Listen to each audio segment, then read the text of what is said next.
is a power. As I've mentioned, we are Christ's creation. We must be willing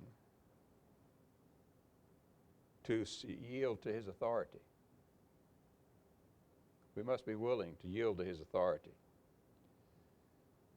Somebody asked me here several times over years have asked me, well, was it a hard transition when you retired from your business career where you was vice president over sales, and then suddenly I found myself sitting in a little toddler chair around a big wide table in the kindergarten classroom, and that was my office, and that was it. And I later found that probably the biggest struggle I had is realizing that church congregation out there didn't work for me. They didn't work for me. I was used to, I had 1,500 people underneath me at one time. I was used to saying, do this, do that. They did that, and they followed my instructions. It don't work that way in the ministry. That was probably my most difficult adjustment, is to remind myself, they don't work for me. I had to learn to lead and not push, if you will, if I can say it that way. Riches, I must be willing to lay all of my material wealth at God's feet. Why? Because everything you and I have, God gave to you. He gave to you. And then there's wisdom. I must be willing to yield my mind to him and follow his guidance. All of our thoughts belong to God.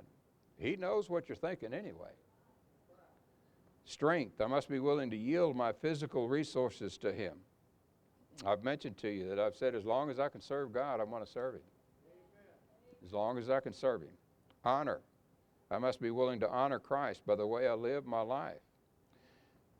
The older I get, the more I realize my testimony is my heritage to Laredo, to Addie, to all of my grandkids, and now great-grandkids coming up.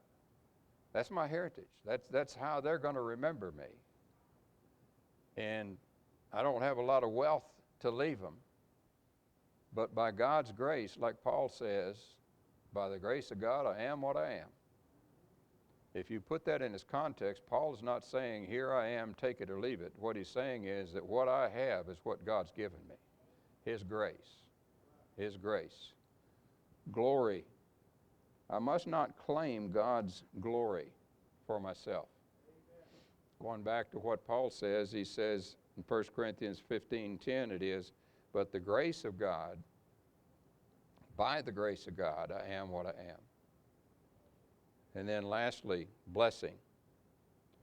To bless means to make happy.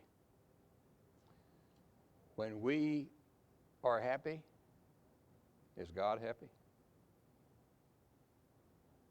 Think about that for a moment. Sometimes maybe not. Our lives should be focused on trying to make God. I say this again and again and again. I realize that, but it is so important in these times we live. As Brother Mark touched on, at least that's what I picked up on when I walked through the doors last Sunday night.